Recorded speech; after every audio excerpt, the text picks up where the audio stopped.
Just ahead on CTV News, the County Council's vice chair looking to help federal workers. Plus, the U.S. Department of Education's recent decision that impacts the county school district. And coming up on CTV News, we joined a local artist at her studio in Bowie, find out what she does and how her artwork has stood the test of time. Don't go anywhere. Those stories and more, CTV News starting now.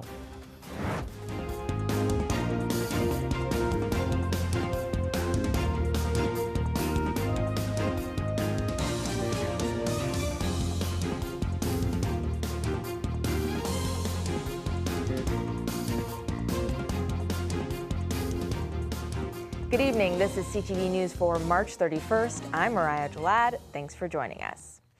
Well, the County Council's newest vice chair is proposing a bill that would provide financial relief to laid-off federal workers. Vice Chair Crystal Oriata is the co-sponsor of Council Bill 24. The proposed bill would give emergency financial assistance of $1,000 to federal workers in the county who have been recently laid off by the Trump administration. The bill would also provide support in helping those impacted workers find new employment. The county has more than 70,000 federal workers, and it's still unclear how many have lost their job due to the shrinking of the federal workforce. We have to strategically look at what are we funding, right? And we're not saying spend more from our general fund. What we're saying is that we want to negotiate that this is something we should prioritize funding. And so we might have to look at other programs and say instead of spending here, let's spend here instead. And I think that's always the issue that some people want to say, right? When we talk about giving the money back to our residents, right? If it's a senior tax credit, if it's a relief program, that, oh, we're going to spend more money. It's not always the case. At this time, the bill does not include laid-off federal contractors. And a recent study ranking the states most dependent on federal aid puts Maryland at 14 on the list. The Wallet Hub study compared all 50 states in terms of return on taxes paid to the federal government, share of federal jobs, and federal funding as a share of state revenue.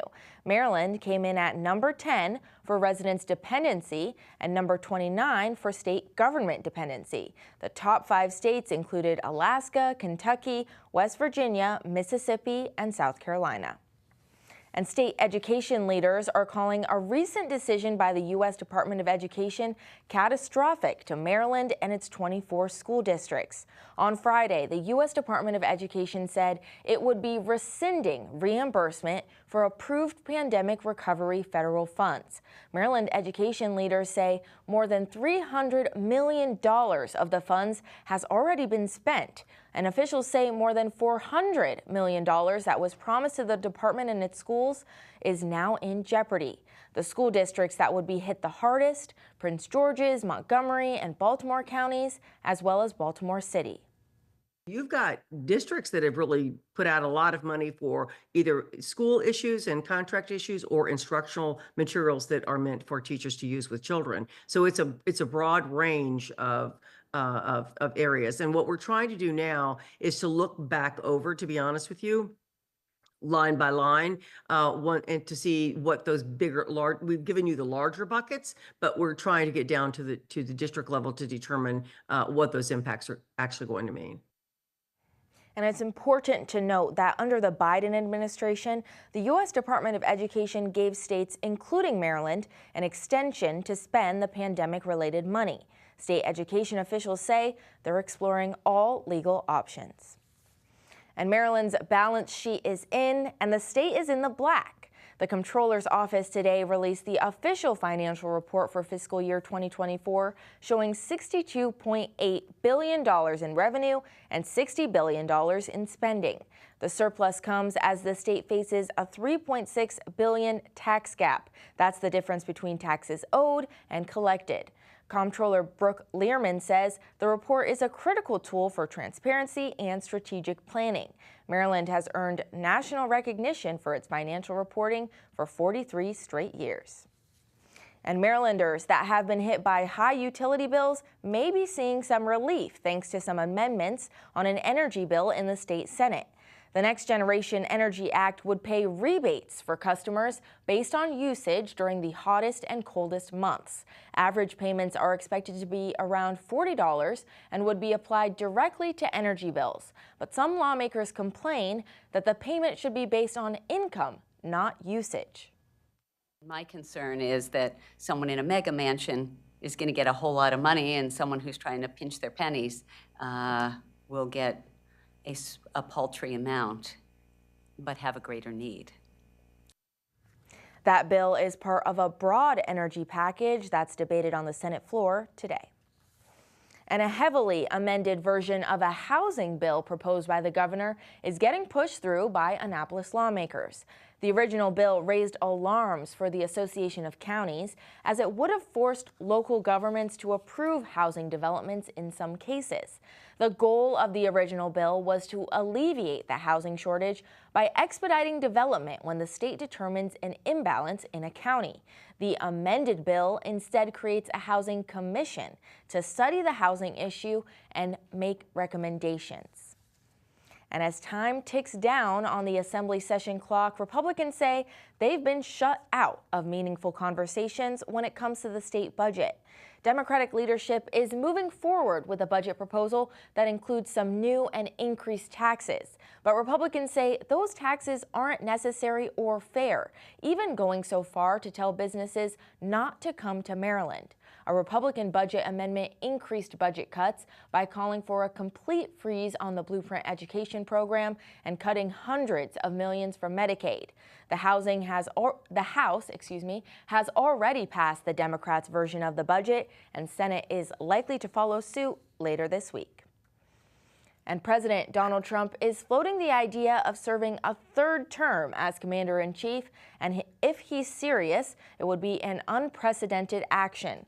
Over the weekend, the president stated, quote, "There are methods which you could do it," referring to serving a third term. However, the 22nd Amendment under the U.S. Constitution prohibits anyone from being elected to president more than twice. Legal experts say the only way Trump could serve another term is by amending the Constitution. And you're watching CTV News. I'm Mariah Jalad. Still to come, students in the county and beyond have a new store to check out. After the break, learn about the new partnership. Back in a moment.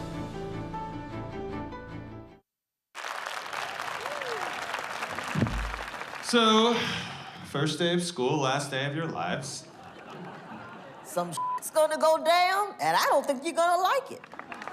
Here's the thing. I am going to kill all of you. I want to kill people. Bang, bang! You're dead. I set the date. You are going to regret not talking to me. Oh, you have no idea what I'm talking about, but you will. Please talk me out of this. The gun is in my hand. Ah! Hey, fair warning. Stay home tomorrow if you want to live. Today's the day? Today is the day. Today is the day. The day my massacre begins. Some of you guys are all right. Don't go to school tomorrow. I mean it. Seriously, I'm gonna shoot up at elementary school right now. After all the name calling? I want to go down as the best school shooter in history.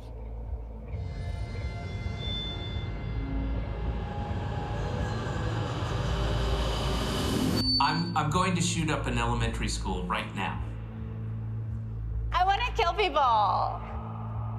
Some of you guys are all right. Don't go to school tomorrow. I set the date. You are gonna regret not talking to me. Some shit's gonna go down, and I don't think you're gonna like it. So, first day of school, last day of your lives.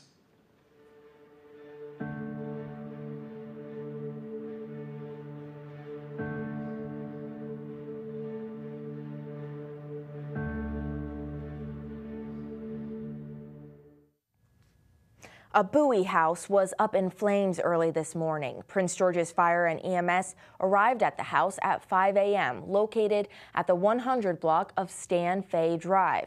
You can see here flames were coming out of the roof. There are no reported injuries at this time, and the cause of the fire is still under investigation. And Prince George's police are investigating a deadly shooting in Suitland over the weekend. Officers arrived at the 4000 block of Silver Hill Road Friday night and found Daryl Mason inside a car suffering from a gunshot wound. He was taken to the hospital where he later died. Antonio Magruder was found inside of a business suffering from gunshot wounds. He was pronounced dead on the scene. A third man was also shot and taken to the hospital with non-life-threatening injuries. A $25,000 reward is being offered for information leading to an arrest and indictment in this case. And early Saturday morning, up the street from the shooting, was a deadly crash in the 5800 block of Silver Hill Road. Officers arrived at 2 a.m. and pronounced 62-year-old Tyrone Perry dead on the scene. Investigation shows that Perry was traveling northbound on Marlboro Pike when he swerved off the road and struck a building. Police are still working to determine why Perry veered off the road. And days after parents across the state called for Attorney General Anthony Brown to defend the Maryland Kids Code, he files a motion to dismiss big tech companies' lawsuit against the law. The Kids Code introduced protections for kids on social media, like banning data tracking. The law came under attack by NetChoice, a firm that represents companies like Meta, Google, and Amazon. The Attorney General's motion denies the argument that the Kids Code regulates speech and says NetChoice fails to demonstrate that the Kids Code is unconstitutional. And middle school students set to take a trip to the Junior Achievement Finance Park will now have a new storefront to explore. Care First has officially launched their storefront at Junior Achievement's Landover location. The new partnership is focused on showing students the importance of healthcare and financial literacy as they become adults. Every 7th grader in Prince George's County Public Schools comes through our finance part. They learn how to invest, manage, and save their money, and actually for a few hours act like they're an adult. We've been partners with Junior Achievement for over 20 years, and so this represents the latest investment in a series of community investments. And we like to say, if you want to be with a community, you have to be in a community, and now we're part of the Finance Park community. Financial literacy matters in our community. It matters for the thousands of 8th grade students who come through here annually. And it matters as they think about their own families, their own futures, what's ahead for them, and how this facility can help them as they begin to understand how to maneuver their lives. And one of the things Care First and Junior Achievement shared with us about the experience was that students are always surprised by how much it costs to raise a child. And one part of Maryland and D.C.'s deal over RFK Stadium has fallen apart. A White House official announced Friday that the squadron of F-16 fighter jets promised to be transported to Maryland from D.C. will now stay in the nation's capital. The Maryland Air National Guard is set to get rid of its existing squadron by the end of the year, which would make Maryland the only state without a flying mission. And still to come on CTV News, the D.C. cherry blossoms reached peak bloom on Friday. After the break, find out the history of the trees and what you can expect if you're planning a visit. Don't move. Most hiring algorithms would scream me out. Some bosses couldn't see me as a leader. I've run this place for 20 years, but I still need to prove that I'm more than what you see on paper.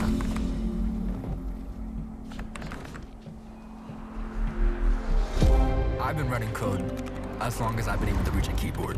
This is what I do. It's second nature for me, coordinating 100 details at once. It's the way my mind works. I have a very mechanical brain. I sold them on my skills. You gotta be so good they can't ignore you. My magic is analytics and empathy. That's how I'm getting clients. You have to have the confidence in yourself to show up and defy the odds. I'm more than who I am on paper. I never got a college degree, and today I'm the CEO of my own company. People want to tell me I'm one in a million, when actually I'm one of millions. Stars are all around us. It's time for them to shine.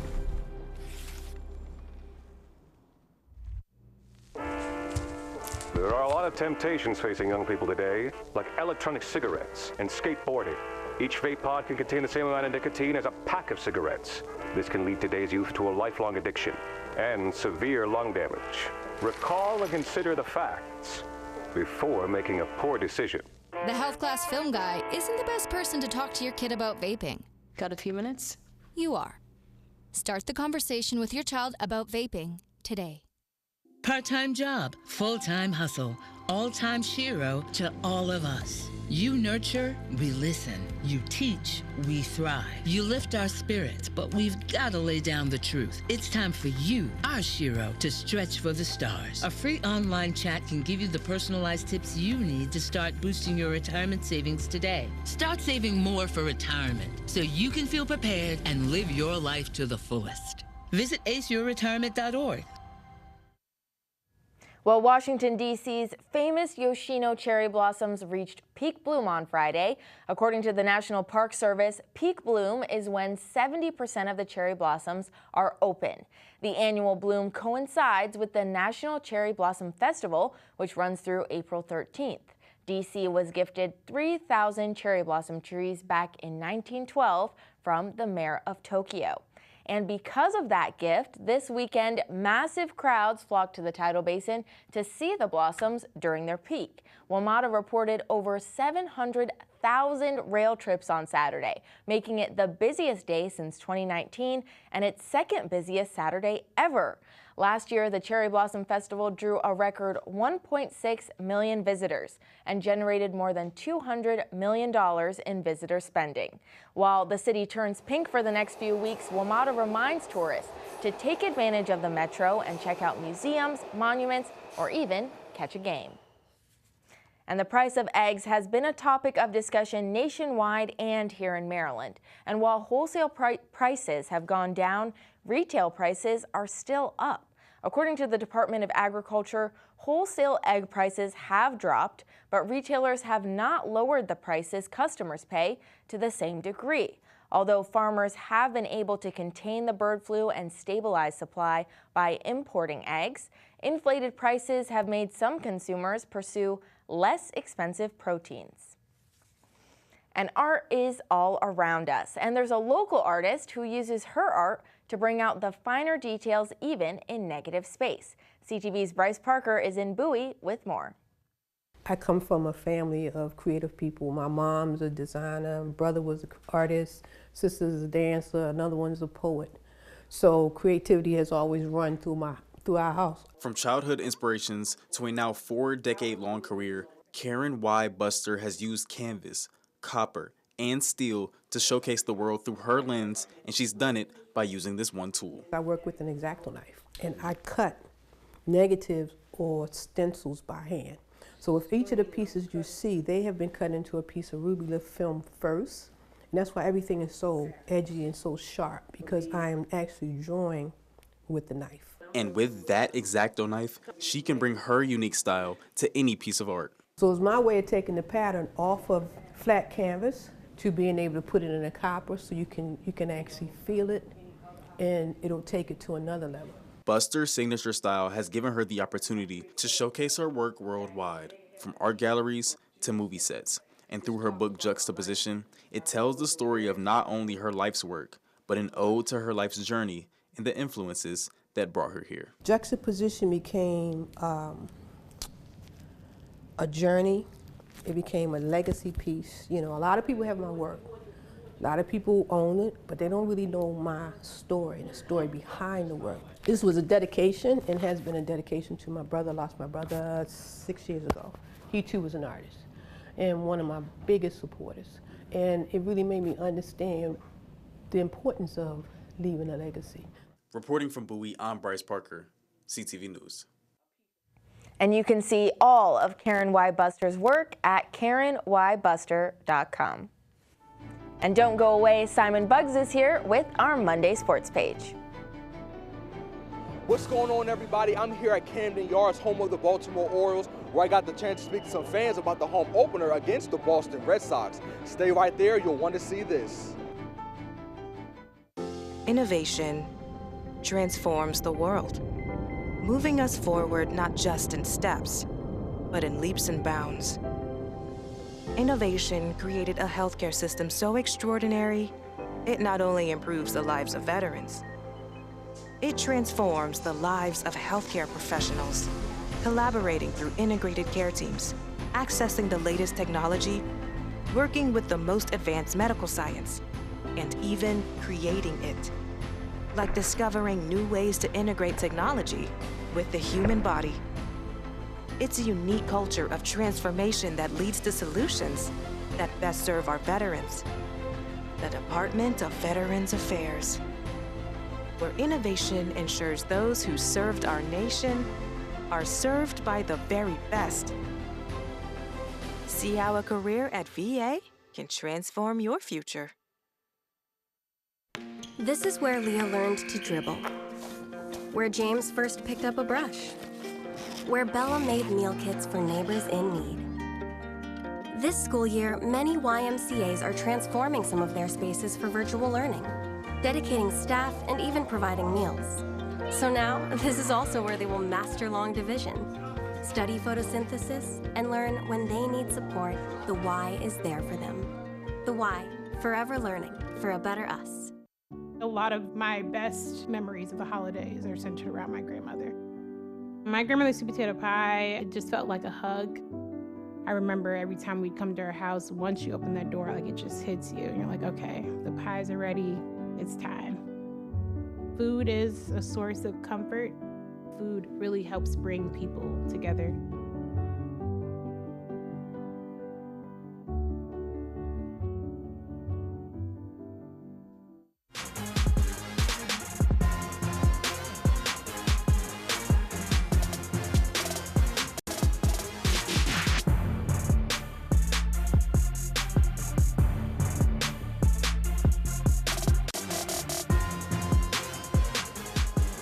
What's going on, everybody? It's time for your Monday Sports Page. We begin with some exciting baseball news.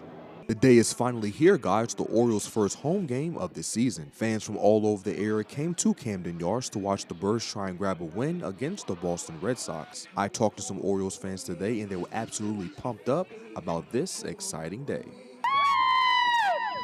We are so fired up. We love it. We love the Orioles. They're the best. Love the Orioles. Go O's. Yeah. We've been going to games since it was Memorial Stadium, since I was a little kid. We went to spring training. We're so excited. Yes, we were at spring training. We love it. This is a tradition. My family's all here. We come down every year and see the Orioles. It's a sign of spring, the weather, everything. It brings Baltimore together. It's just a great day and a great time, and hopefully we'll take it all the way. We're pretty pumped up. We came down here with a big group from our work, Sim Sports Cards, about 20 people deep. We're really hyped up. This will be the third year in a row we've been here for opening day, so yeah, we're super hyped up and ready to go. Get the W. The Birds were 2-2 coming into today's game, and fans told me what they want to see from Baltimore during their series against Boston to make sure they come out on top in the matchups. You always want to see good pitching. Starts and stops with pitching and then some offense. You know, you can't win games unless you get both, so. Boston's always been a tough team, and you know, you look at the basics, and we've got more than the basics, and you just have to go out there and, you know, match them every step of the way. We've got a solid bullpen. The hitting is starting off great, and we've got a great manager, so we're set to do well. Now the Black and Orange have so many talented players on the roster, and Birds fans said to me who they're looking forward to seeing make a big impact for the team in 2025. I got to stay true to my son, man. My son's a huge Mateo fan. He loves Mateo, so hope Mateo can get back, get healthy, get that back going again this year.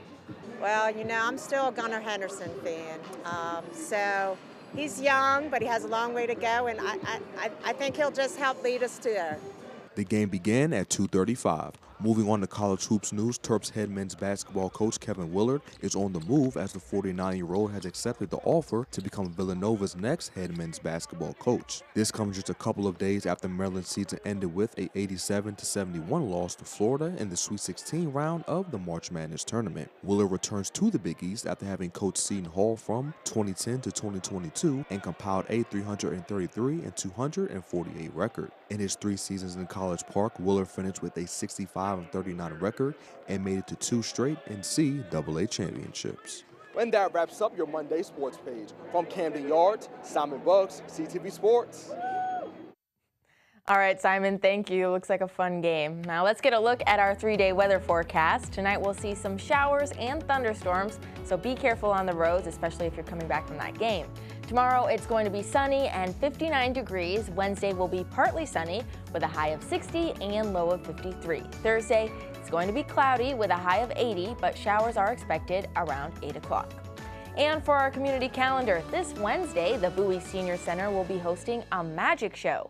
Watch in awe as talented magicians from the Bowie Senior Center Magic Club perform mind-bending tricks and sleight of hand that will leave you questioning reality. This event takes place at 10 a.m. For more information, contact 301-809-2300. And that wraps up CTV News for now. Thanks for joining us. We'll see you again tomorrow. Good night.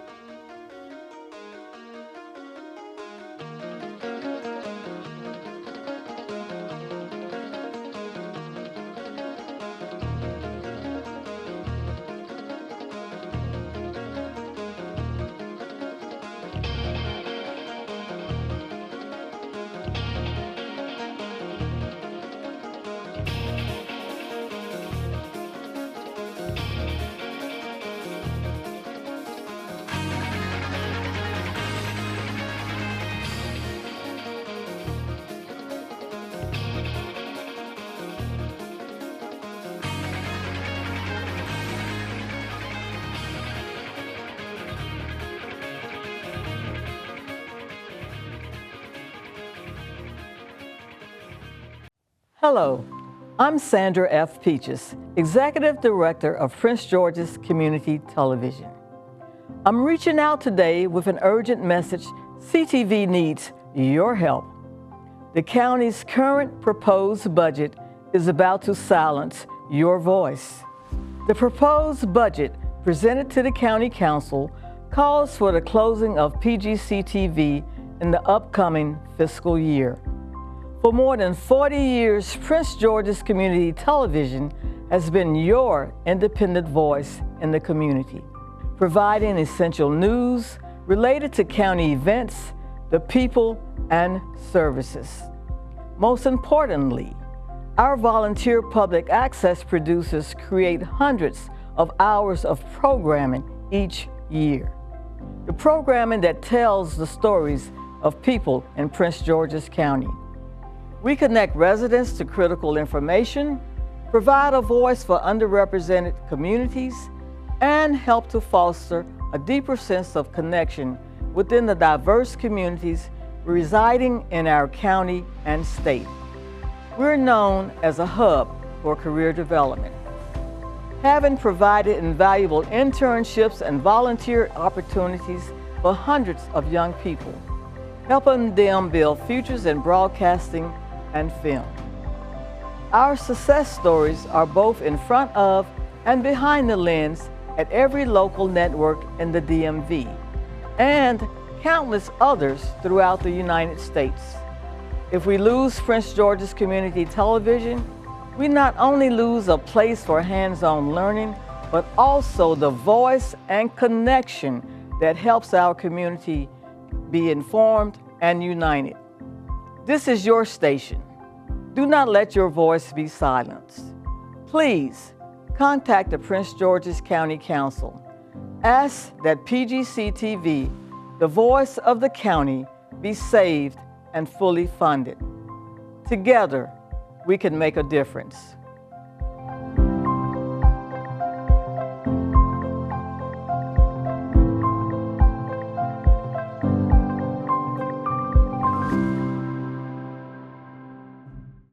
When I first met you, I had a newborn son, and throughout that process, you introduced yourself into my life.